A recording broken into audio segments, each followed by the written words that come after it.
अस्सलाम वालेकुम। मैं हूं Zeeshan and welcome to Vision Studio. उम्मीद है आप लोग खैरियत से होंगे। तो आज हम फ़ोटोशॉप बिगनर सीरीज़ की इस वीडियो में फ़ोटोशॉप के क्लोन स्टैम्प टूल के बारे में बात करेंगे और ये देखेंगे कि फ़ोटोशॉप के क्लोन स्टैम्प टूल में हमें कौन कौन सी सेटिंग्स और कौन कौन से बेनिफिट्स देखने को मिलते हैं। तो चलें बगैर कोई टाइम वेस्ट किए हुए हम फ़ोटोशॉप ओपन करते हैं और फ़ोटोशॉप ओपन करने के बाद देखते हैं कि ये क्लोन स्टैम्प टूल बेसिकली क्या है और ये कैसे काम करता है।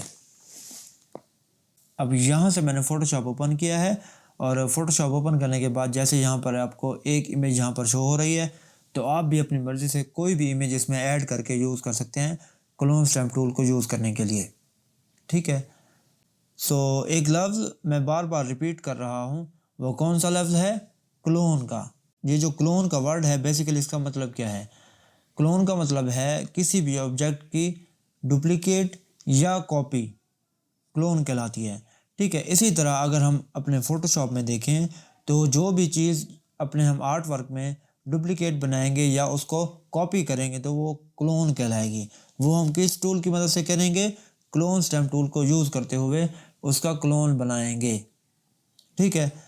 तो अब हम देखते हैं कि फ़ोटोशॉप में ये जो क्लोन स्टैम्प टूल है वो हमें कहाँ पर देखने को मिलता है और उसको हम सेलेक्ट करके यूज़ करने की कोशिश करते हैं।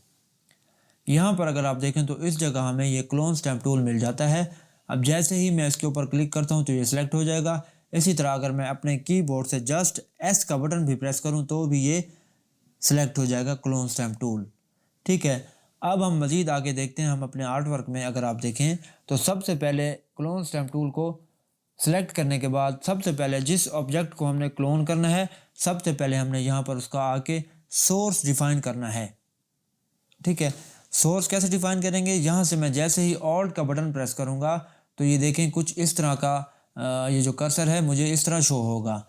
अब जिस ऑब्जेक्ट को मैंने यहाँ से क्लोन करना है, फर्ज किया ये जो रेड वाला ऑब्जेक्ट है यहाँ पर मैं इसको क्लोन करना चाहता हूँ, तो उसी ऑब्जेक्ट के ऊपर आके मैं क्लिक कर दूँगा तो ये क्या हो जाएगा? ये मेरा सोर्स डिफाइंड हो जाएगा। अब जैसे यहाँ पर आगे की तरफ अगर मैं अपना कर्सर मूव करूँ तो कर्सर के अंदर मुझे ये कुछ इस तरह प्रीव्यू शो होना लग जाएगा। इसका मतलब क्या है कि मैंने यहाँ से इसका सोर्स डिफाइन किया हुआ है। अब जैसे ही मैं क्लिक एंड ड्रैग करूँगा तो ये देखें ये कुछ इस तरह रिज़ल्ट मुझे यहाँ पर शो होगा जो कि बहुत ही ईजी है बनाना। यानी कि क्लोन करना बहुत ही ज़्यादा ईजी है। ठीक है। इस तरह हम क्या कर सकते हैं? किसी भी ऑब्जेक्ट को या किसी भी एलिमेंट को क्लोन स्टैम्प टूल की मदद से उसका क्लोन बना सकते हैं। ठीक है। अब हम आगे देखते हैं कि ये जो क्लोन स्टैम्प टूल है उसके अंदर मज़ीद हमें कौन कौन से फंक्शंस या कौन कौन से ऑप्शंस देखने को मिलते हैं। अच्छा, ये मैंने यहाँ पर ये जो ऑब्जेक्ट है इसको क्या किया है? इसका क्लोन किया है। इसी तरह हम क्या कर सकते हैं? इस क्लोन को यानी कि अपने आर्ट वर्क में से क्लोन स्टैम्प टूल को यूज़ करते हुए अगर हमने किसी भी ऑब्जेक्ट को या किसी भी एलिमेंट को यहाँ से मतलब कि मिटाना हो या उसको शो ना करवाना हो तो हम उसको भी कर सकते हैं। अब जैसे यहाँ पर ये मैंने इसका ये क्लोन बनाना है तो जैसे ही मैं यहाँ पर ये रेड वाला ये जो मुझे ऑब्जेक्ट शो हो रहा है तो मैं उसको यहाँ से क्या करना चाहता हूँ? रिमूव करना चाहता हूँ। जैसे यहाँ से आके मैं इसको इस जगह से ऑल्ट क्लिक करने के बाद ये क्या करता हूँ? सोर्स डिफाइन कर लेता हूँ और आकर जिस जगह से मैंने जिस ऑब्जेक्ट को रिमूव करना है तो वो उस जगह पर जाकर मैं यहाँ से इसको क्या कर दूँगा? क्लोन स्टैम्प टूल की मदद से उसको इरेज कर दूँगा।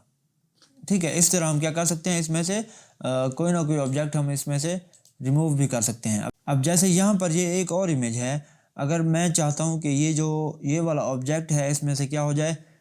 इरेज हो जाए, यानी कि यहाँ पर ये मुझे शो ना हो। अब मैं यहाँ से आके क्या करूँगा? इसको न्यू लेयर बनाकर यहाँ से मैंने क्या करना है? ऑल लेयर्स सेलेक्ट करना है। अब जैसे ही मैं आके ऑल्ट क्लिक करके इसका सोर्स डिफाइन करूँगा और सोर्स डिफाइन करने के बाद जैसे ही कि मैं इसके ऊपर इसको क्या करता हूँ? बनाता हूँ तो ये देखें ये इस तरह ये क्या हो जाएगा? इरेज होना स्टार्ट हो जाएगा, जो कि बहुत ज़्यादा हेल्पफुल है हमारे आर्ट वर्क में कि हमने जिस ऑब्जेक्ट को या जिस एलिमेंट को हमने रिमूव करना हो तो हम उसको ईज़िली क्लोन स्टैम्प यूज़ करते हुए इरेज कर सकते हैं, यानी कि उसको हाइड कर सकते हैं।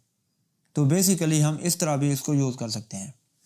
अब हम देखते हैं कि ये जो फ़ोटोशॉप में क्लोन स्टैम्प टूल मौजूद है इसमें प्रॉपर्टीज़ बार के अंदर हमें कौन कौन सी प्रॉपर्टीज़ देखने को मिलती हैं।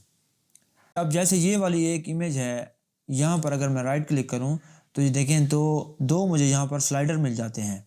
ये स्लाइडर क्या काम करते हैं बेसिकली, अब ये तो पहला वाला साइज़ का स्लाइडर है, अगर मैं राइट या लेफ़्ट करूँ तो ये इसका साइज़ यानी कि ये जो क्लोन स्टैम्प टूल है इसका साइज़ कम या ज़्यादा हो जाएगा, जो मैं अपनी मर्ज़ी से यहाँ पर आके कर सकता हूँ। ठीक है, अगर यहाँ पर ये देखें नीचे तो ये एक हार्डनेस का मुझे एक स्लाइडर मिल जाता है जो कि बहुत ही ईजी है। अगर मैं यहाँ पर क्या करूँ, राइट या लेफ़्ट करूँ तो इस तरह इसकी हार्डनेस कम या ज़्यादा होगी। ठीक है, तो इस तरह हम क्या कर सकते हैं, हम अपने ये जो क्लोन स्टैम्प टूल जब हम यूज़ करेंगे तो हार्डनेस कम या ज़्यादा होने की वजह से जो भी हम ऑब्जेक्ट बनाएंगे या क्लोन करेंगे उसके एजेस बिल्कुल हार्ड या सॉफ्ट कर सकते हैं। सेम उसी तरह जिस तरह मैंने लास्ट वीडियो में आपको बताया था कि ये साइज़ और हार्डनेस क्या है और इनको हमने कैसे यूज़ करना है। अगर आपने वो वीडियो नहीं देखी तो उस वीडियो का लिंक मैं आई बटन में या डिस्क्रिप्शन में ज़रूर दे दूंगा, तो आप वो वीडियो जाकर ज़रूर देख लीजिएगा, काफ़ी ज़्यादा हेल्पफुल है। ठीक है, तो अब हम देखते हैं कि मज़ीद आगे ऑप्शन हमें कौन कौन से मिलते हैं। सबसे पहले यहाँ पर अगर आप देखें तो हमें कुछ ब्लेंड बोर्ड्स यहाँ पर मिल जाते हैं, जो कि हमने लास्ट वीडियो में भी देखे थे कि जो ब्रश टूल के ब्लेंड बोर्ड्स हैं, इसी तरह लेयर्स पैनल के भी ब्लेंड बोर्ड्स हैं, वो किस तरह काम करते हैं। तो ये प्रीवियस वीडियोस में मैंने यहाँ पर आप लोगों को बताया था कि ये जो ब्लेंड बोर्ड्स हैं ये बेसिकली क्या हैं और ये कैसे काम करते हैं। तो काइंडली आप वो वीडियो ज़रूर जाकर देख लीजिएगा ताकि आप लोगों को इन सब चीज़ों के बारे में अच्छे तरीके से पता लग जाए। ठीक है, अब एक और ऑप्शन हमें यहाँ पर आगे देखने को मिलता है ओपेसिटी का। ओपेसिटी क्या है, बेसिकली ये ट्रांसपेरेंसी है।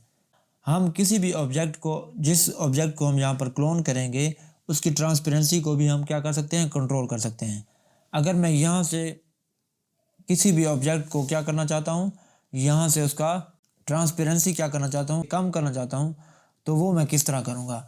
अब जैसे यहाँ पे मैं क्या करता हूँ, इसकी ट्रांसपेरेंसी कम करके यहाँ पे मैं क्या कर देता हूँ 40% रखता हूँ, और जैसे ही मैं आके यहाँ पर इसका सोर्स डिफाइन करके जिस तरह क्लोन करता हूँ तो ये देखें ये कुछ इस तरह का रिजल्ट मुझे शो होगा। वो क्यों शो हो रहा है, क्योंकि मैंने यहाँ पर इसकी ओपेसिटी को क्या किया हुआ है, डिक्रीज़ करके 40% रखा हुआ है। इसी तरह अगर हम यहाँ पर 100% ओपेसिटी के साथ इसको बनाएंगे तो ये देखें कुछ इस तरह का रिजल्ट हमें यहाँ पर शो होगा। ठीक है, सो आई होप यहाँ पर आप लोगों को अच्छे तरीके से समझ आ चुका होगा कि ये जो ओपेसिटी है ये क्या काम करता है। इसी तरह फ्लो है, ये भी कुछ इसी तरह काम करेगा। अब हम देखते हैं कि ये जो आगे एक और ऑप्शन है अलाइंड वाला, ये बेसिकली क्या है और ये कैसे काम करता है। ठीक है, अब अगर आप यहाँ पर देखें तो जैसे यहाँ पर ये इसको मैंने इनेबल कर दिया है, तो अब मैं ऑल्ट क्लिक करके सोर्स डिफाइन करने के बाद न्यू लेयर पर रहते हुए इस तरह इसको क्या करता हूँ, सोर्स डिफाइन करता हूँ, तो ये देखें आगे यहाँ पर ये इस तरह मुझे रिज़ल्ट शो होगा। अब मैं दोबारा अगर जाके आगे की तरफ इसको क्या करता हूँ, क्लोन करता हूँ, तो ये इस तरह मुझे रिज़ल्ट शो होगा। अब इस तरफ आके मैं यहाँ पर क्या करता हूँ, क्लोन बनाता हूँ, तो ये मुझे इस तरह रिज़ल्ट शो होगा। ठीक है, तो ये क्या करेगा, जिस डिस्टेंस के साथ मैंने यहाँ पर इसका सोर्स डिफाइन किया था तो उसी डिस्टेंस को मेजर करते हुए, कैप्चर करते हुए वो हमें क्लोन बनाकर देना शुरू कर देगा, वो हमें क्लोन बनाकर देता रहेगा। ठीक है, इसी तरह हम क्या करेंगे, अगर मैंने यहाँ पर इसको अनचेक किया हुआ है तो जिस तरह मैंने यहाँ पर फर्स्ट टाइम जाकर जिस जगह से मैंने सोर्स डिफाइन किया था, तो ये देखें वो उस जगह पर जाकर जिस जगह पर हम यहाँ पर क्या करेंगे, क्लोन करेंगे, जैसे ही मैं यहाँ पर क्लिक रिलीज़ करूँगा तो ये दोबारा उसी जगह पर यहाँ पर चला जाएगा जिस जगह से मैंने यहाँ पर इसका सोर्स डिफाइन किया था। अब दोबारा मैं जाकर यहाँ पर क्या करता हूँ, क्लोन करता हूँ, तो ये देखें उसी लिहाज से यहाँ पर इसने मुझे क्लोनिंग करके दी है जिस लिहाज से मैंने यहाँ पर इसका सोर्स डिफाइन किया था फर्स्ट टाइम। ठीक है, अगर यहाँ पर ये अनचेक होगा तो ये क्या करेगा, अनचेक रहने के बाद उसी लिहाज से मुझे यहाँ पर सोर्स डिफाइन करने के बाद ये क्लोन करके मुझे देता रहेगा। जिस तरह मैं क्लिक रिलीज़ करूँगा तो ये दोबारा मुझे उसी जगह से क्लोन स्टैम्प टूल क्लोन करके देगा।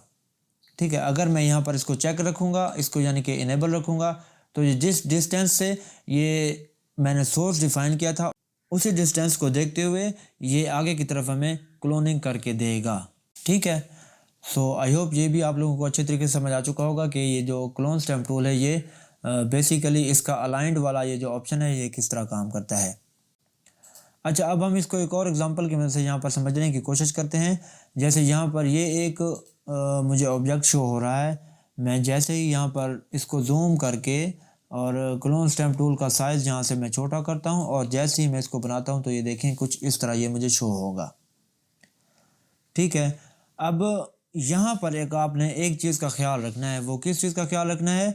अगर मैं यहाँ पर आके एक न्यू लेयर क्रिएट कर लूँ और न्यू लेयर क्रिएट करने के बाद जैसे ही मैं यहाँ पर सोर्स डिफाइन करने के बाद क्लोनिंग करता हूँ तो ये देखें ये क्लोन बना देगा।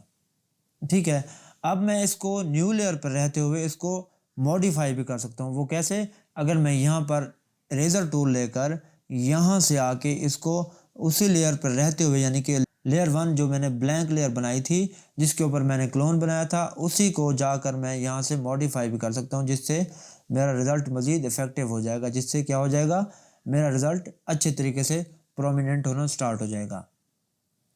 ठीक है, तो बेसिकली न्यू लेयर बनाने का हमें ये एक बेनिफिट है। इसको हम जाकर दोबारा क्या कर सकते हैं, एडिट कर सकते हैं जो भी चीज़ हमने यहाँ पर क्लोन की थी। ठीक है, सो इस तरह ये क्या कर सकते हैं, हम इसको अच्छे तरीके से यूज़ कर सकते हैं। ठीक है, यहाँ पर हमने कौन सा ऑप्शन यूज़ करना है, ऑल लेयर्स वाला। करंट लेयर वाला तो आपको पता है वो वही लेयर सेलेक्ट करेगा जिस लेयर को हमने यहाँ पर सेलेक्ट किया हुआ होगा, उसी के अंदर से वो क्या करके देगा, क्लोन बनाकर हमें यहाँ पर शो करेगा। जैसे यहाँ पर ये मैं सेलेक्ट करता हूँ और ये देखें यहाँ पर ये एक कौन सी लेयर है, ब्लैंक लेयर है। अब जैसे ही जिस जगह पर मैं जाकर ये सोर्स डिफाइन करने के बाद ये क्या करता हूँ, क्लोनिंग करता हूँ तो ये देखें मुझे कुछ रिज़ल्ट शो नहीं होगा। ये क्यों शो नहीं होगा? क्योंकि यहाँ पर मैंने एक ब्लैंक लेयर सेलेक्ट की हुई है जो कि करंट लेयर है। अब अगर मैं यहाँ पर नीचे की तरफ आऊँ तो ये करंट एंड बिलो वाला ऑप्शन है। इसका मतलब क्या है, ये लेयर मैंने यहाँ पर सेलेक्ट की हुई है, लेयर 1 वाली, वो लेयर और उसके नीचे वाली जो तमाम लेयर्स हैं उन सब को डिटेक्ट करते हुए उसी के अंदर से हमें यहाँ पर क्या करेगा, रिज़ल्ट प्रोवाइड करेगा, हमें क्लोन करके देगा। ठीक है, तो इसी तरह क्या कर सकते हैं, अगर हम यहाँ पर ऑल लेयर्स को देखें तो ये ऑल लेयर्स वाला ये जो ऑप्शन है ये बिल्कुल हमें सब लेयर्स के अंदर रहते हुए उसी लिहाज से हमें ये क्या करेगा, क्लोन बनाकर हमें रिज़ल्ट प्रोवाइड करेगा। ठीक है, तो इस तरह हम क्या कर सकते हैं, क्लोन स्टैम्प टूल को इस तरह यूज़ कर सकते हैं। यानी कि ये जो लेयर है इनके सैंपल्स को ऑल लेयर्स पर रहते हुए हम यहाँ पर अच्छे तरीके से अपना काम कर सकते हैं। ठीक है, कुछ और ऑप्शंस हमें यहाँ पर क्लोन स्टैम्प टूल के अंदर देखने को मिलते हैं। वो कौन कौन से हैं, अब हम उनको देखने की कोशिश करते हैं। यहाँ पर अगर आप जाएं विंडो के मेन्यू में तो इस जगह पर आकर अगर आप देखें तो ये जो क्लोन सोर्स है यहाँ पर हमें शो हो जाता है। जैसे मैं इसके ऊपर क्लिक करता हूँ तो ये देखें ये कुछ इस तरह का एक पैनल यहाँ पर मुझे शो हो जाएगा। ठीक है, तो हम क्या कर सकते हैं, इसको यूज़ कर सकते हैं। अगर आप यहाँ से इसको एक्सेस नहीं करना चाह रहे तो इस जगह पर आके अगर आप इस जगह पर क्लिक करेंगे तो ये भी उसी लिहाज से वही पैनल हमें यहाँ पर शो कर देगा। ठीक है, तो अब हम देखते हैं कि इसमें हमें मज़ीद और कौन कौन से ऑप्शन देखने को मिलते हैं। सबसे पहले अगर आप देखें तो हमें कुछ यहाँ पर सैम्पल यानी कि क्लोन सोर्सेज डिफ़ाइन करने के लिए यहाँ पर कुछ ऑप्शंस मिल जाते हैं। हम अपने इस फ़ोटोशॉप में क्लोन सोर्सेज भी सेपरेट डिफ़ाइन करके अपने फ़ोटोशॉप के क्लोन स्टैम्प टूल में स्टोर कर सकते हैं। वो कैसे करेंगे, चलिए अब हम इसको देखते हैं। अब हमने ये जो क्लोन सोर्सेज हैं उनको कैसे डिफ़ाइन करना है और उनको क्लोन स्टैम्प टूल में हमने कैसे स्टोर करना है, तो चलिए अब हम उनके बारे में देखने की कोशिश करते हैं। जैसे यहाँ पर ये आपको ऑप्शन शो हो रहे हैं, यानी कि ये जो 5 ऑप्शन यहाँ पर हमें मिलते हैं वो हैं क्लोन सोर्सेज, यानी कि हम इनमें 5 क्लोन सोर्सेज डिफ़ाइन करके इसमें रख सकते हैं और उनको सेपरेट यूज़ कर सकते हैं।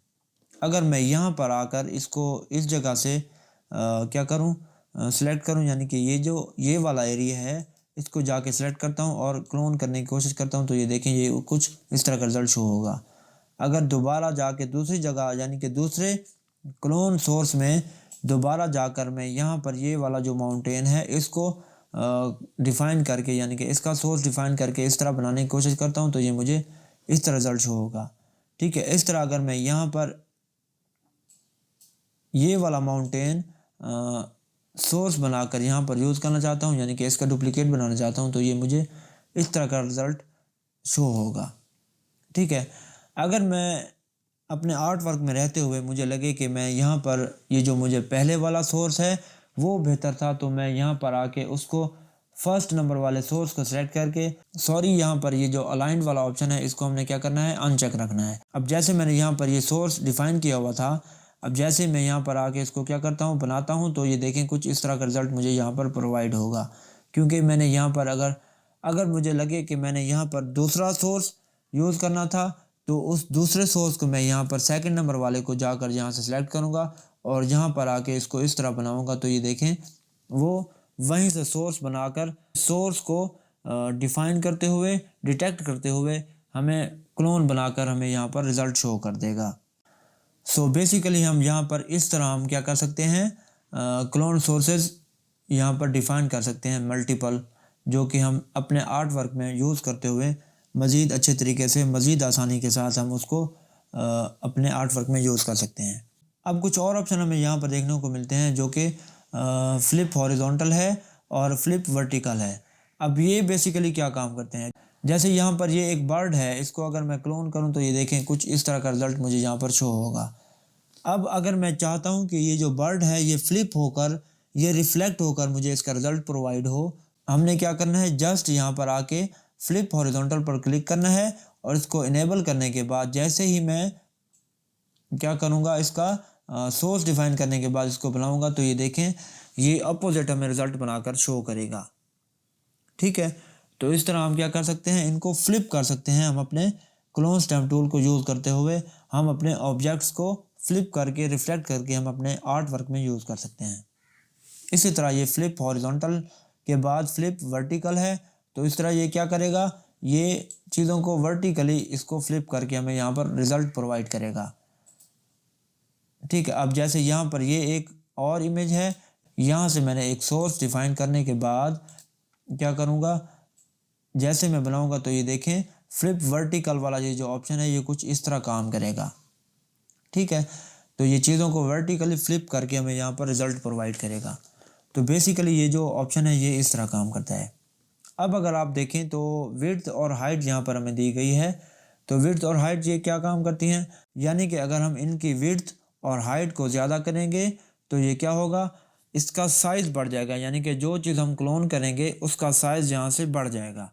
अब जैसे मैंने यहाँ से इसकी विड्थ और हाइट को इंक्रीज़ किया है, अब जैसे ही मैं जाकर इसको क्या करता हूँ, क्लोन करता हूँ, तो ये देखें जैसे ही मैंने यहाँ पर इसकी विड्थ एंड हाइट बढ़ाई है, तो उसकी विड्थ एंड हाइट को बढ़ाने के बाद उसका साइज़ इंक्रीज़ करके मुझे क्लोन स्टैम्प टूल ने क्लोन बनाकर इस तरह का रिज़ल्ट मुझे यहाँ पर प्रोवाइड कर दिया है, जो कि यहाँ से ओरिजिनल ऑब्जेक्ट से बड़ा है। तो इस तरह अगर हम यहाँ पर इसकी विड्थ एंड हाइट को कम कर देंगे तो ये देखें कुछ इस तरह का रिज़ल्ट हमें यहाँ पर प्रोवाइड होगा, जो कि आपको अच्छे तरीके से अंदाज़ा हो रहा होगा। पहले नंबर पे हमने क्या किया था, इसकी विड्थ एंड हाइट को इंक्रीज़ किया था, तो ये जो ओरिजिनल ऑब्जेक्ट था उससे जो ऑब्जेक्ट हमने क्लोन किया था, वो जो ऑब्जेक्ट बना था वो ओरिजिनल ऑब्जेक्ट से बड़ा था। इसी तरह हमने विड्थ एंड हाइट को कम किया है, तो जो क्लोन करके हमने ऑब्जेक्ट बनाया था वो ओरिजिनल ऑब्जेक्ट से छोटा था, यानी कि उसका साइज़ कम था। ठीक है, तो इस तरह हम विड्थ एंड हाइट को भी अच्छे तरीके से कंट्रोल कर सकते हैं, जो कि बहुत ईजी है। अब हमने आगे इसके एंगल्स के बारे में देखना है, जो कि एंगल्स हम यूज़ कर सकते हैं। ये एंगल है, अगर हम यहाँ पर इसके एंगल को बढ़ा देंगे तो ये देखें कुछ इस तरह का रिज़ल्ट हमें प्रोवाइड होगा, जो कि इस तरह है, यानी कि इसका एंगल, जो भी चीज़ हम बनाएंगे तो उसका एंगल यहाँ से चेंज हो जाएगा। हम अपनी मर्ज़ी से यहाँ पर कोई भी एंगल इसमें पुट कर सकते हैं, यानी कि यहाँ पर ये जो मैंने 30 डिग्री वाला एंगल एंटर किया हुआ है, तो जैसे ही मैं इसके ऊपर क्लोन स्टैम्प टूल की मदद से क्लोन बनाऊंगा तो ये कुछ इस तरह का रिज़ल्ट मुझे यहाँ पर प्रोवाइड होगा। ठीक है, तो इसी तरह मैं क्या कर सकता हूँ, -30 डिग्री भी अगर ऐड करूँ तो ये देखें कुछ इस तरह का रिज़ल्ट मुझे यहाँ पर प्रोवाइड होगा, जो कि अपोजिट है 30 डिग्री वाले से। ठीक है, सो इस तरह हम इसका एंगल भी यहाँ पर चेंज कर सकते हैं। अगर आप यहाँ पर देखें तो एक और ऑप्शन हमें यहाँ पर देखने को मिलता है, शो ओवरले वाला। अब जैसे यहाँ पर अगर आप गौर करें, ये जो सिंबल है क्लोन स्टैम्प टूल वाला, उसके अंदर हमें ये प्रीव्यू शो हो रहा है। ठीक है, अगर हम चाहते हैं कि ये जो प्रीव्यू है वो हमें शो ना हो, तो जस्ट हमने यहाँ से इसको क्या करना है, अनचेक करना है, यानी कि इसको डिसेबल करना है, तो हमें कोई भी प्रीव्यू यहाँ से शो नहीं होगा।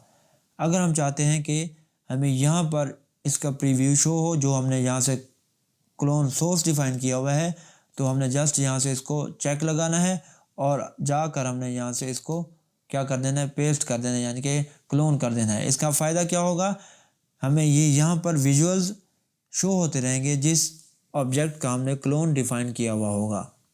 ठीक है, मैं रेकमेंड करूँगा ये शो ओवरले को आपने इनेबल रखना है, इसको चेक रखना है।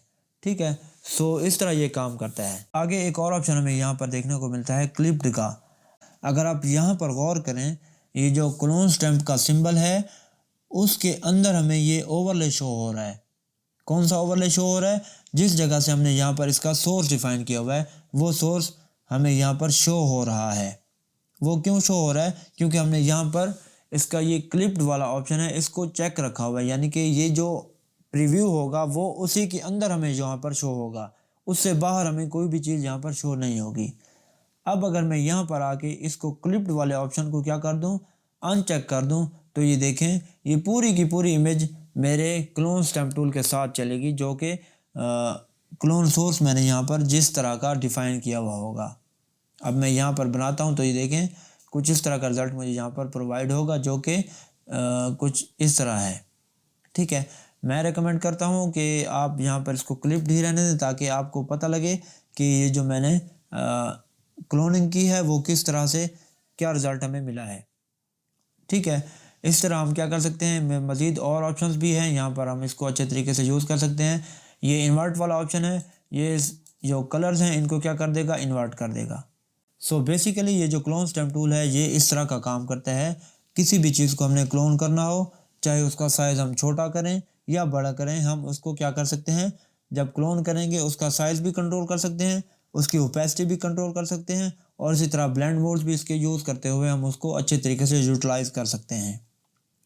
ठीक है, तो ये तो थी आज की वीडियो। अगर आप लोगों को ये वीडियो अच्छी लगी हो तो इस वीडियो को आप लाइक कीजिएगा और अपने दोस्तों के साथ भी ज़रूर शेयर कीजिएगा ताकि उन सबको भी अच्छे तरीके से इन सब चीज़ों के बारे में पता लग सके। ठीक है, तो अगर आप इस चैनल पर न्यू हो तो इस चैनल को भी सब्सक्राइब कर लीजिएगा और साथ लगे इस बेल आइकन को भी प्रेस कर लीजिएगा ताकि हमारे लेटेस्ट वीडियोस आप सब लोगों तक पहुंचती रहें। ठीक है, तो आज की वीडियो में बस इतना ही। मिलते हैं नेक्स्ट वीडियो में, तब तक के लिए अपना ख्याल रखिएगा। अल्लाह हाफिज़।